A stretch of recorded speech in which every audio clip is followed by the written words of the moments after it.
Now, you've been giving an update on new research for surgery, particularly in elderly patients with cancer.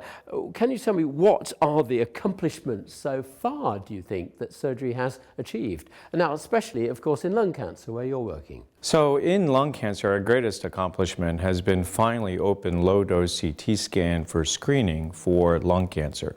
So patients who are between 55 and 77 years of age, who have a 30-pack-year smoking history and have smoked within the last 15 years, can now have a meeting with their primary care physician to talk about the risks and benefits of screening, and then undergo low-dose CT scan screening. So this is a major change, and it's probably the greatest accomplishment of the previous year. Give me the data on that, because it is controversial, isn't it? It is controversial. So the National Lung Screening Trial was a phase 3 study that looked at people between the ages of 55 and 74 with a 30-pack-year smoking history, and it reduced lung cancer-specific mortality by 20% after just 3 annual screens. That was completed in August of 2011, and it's taken about 4 years to take a positive phase 3 study and turn it into public policy. So that's lung cancer-specific mortality. What about overall mortality? So overall mortality was less within the screened population, but the important parameter of lung cancer-specific mortality was always felt to be the ultimate measure of the effectiveness of screening. There were previous trials that looked at chest X-ray where there was a reduction in mortality, but it was not lung cancer-specific mortality. So it was felt difficult to interpret that data. So the lung cancer-specific mortality was always the holy grail of the final outcome measure to show that screening was really making a difference. And there's every reason to believe that if you put in an annual screening program for more than 3 years, that lung cancer-specific mortality will drop even more. How much lead time has the CT given you, in fact?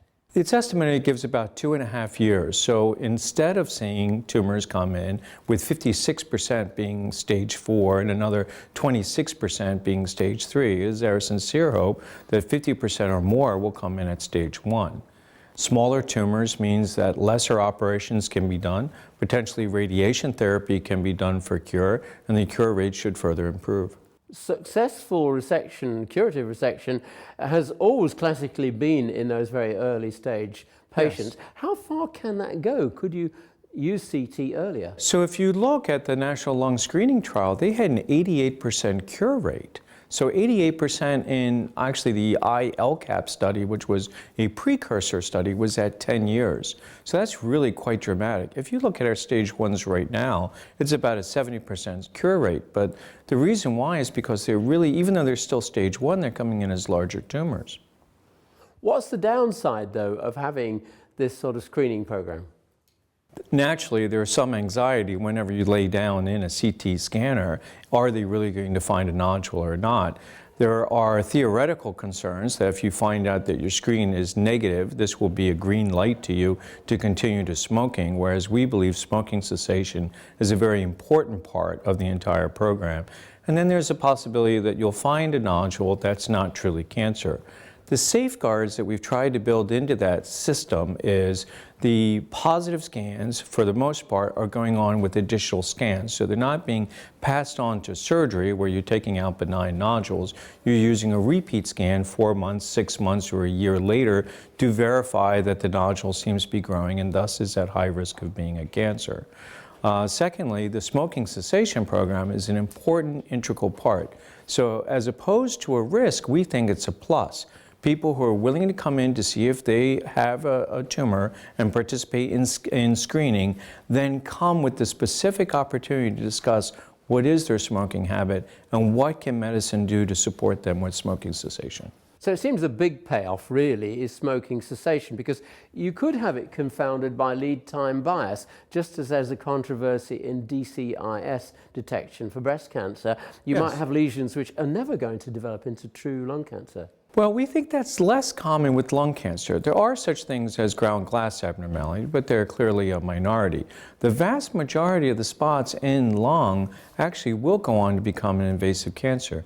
And there is a difference between a lead time bias and true lead time. So the opportunity with screening is it gives you a true lead time of 2.5 years and thus be able to cure a highly lethal cancer. Of course, this whole idea of catching a cancer early, it's fixed in the public mind that that's a good thing. It's not always the case though, but you're saying in the case of lung cancer, it really does help. It really does help. And if you wait for those symptoms to develop, you know, the symptoms of lung cancer truly are awful. I think lung cancer is pervasive enough that we've seen untreated lung cancer with the coughing up blood, having water form around your lungs so you can't breathe, the emaciation that comes from a patient suffering from untreated lung cancer. The world would be a better place if we could eliminate that. And in the context specifically of older patients, how do you place this whole idea of CT screening and getting that lead time to potentially cure lung cancer? So I'm proud to say that SIOG had a role to play to elevate the highest age that was appropriate for screening from the planned age 74 up to age 77. It is conceivable that as our elderly population becomes more vigorous, that age could even be pushed out further. Everybody knows of somebody who may be 75 who may not be appropriate for screening because they're debilitated and wheelchair bound, and everybody knows an 85-year-old who it's hard to believe would not be eligible for screening because they're so vigorous and perhaps still engaging in 5K road races. What we really need is a way to individualize it to the functional status of each patient, and we hope that that will come in the future. Because I need to ask you about what doctors should be doing about this, though of course it's what government should be doing about it, but nevertheless, doctors, what can they do? So I think the caveat that there be a shared medical decision-making meeting between the patient and their primary care physician to talk about what are the risks and the benefits is an educational opportunity so that the patient is not just going for screening with no background to understand the results of that screening, but gives them an opportunity to decide whether or not screening makes sense for themselves. And even if they decide not to go on to the low-dose CT scan screening, that meeting is an opportunity to also discuss smoking cessation.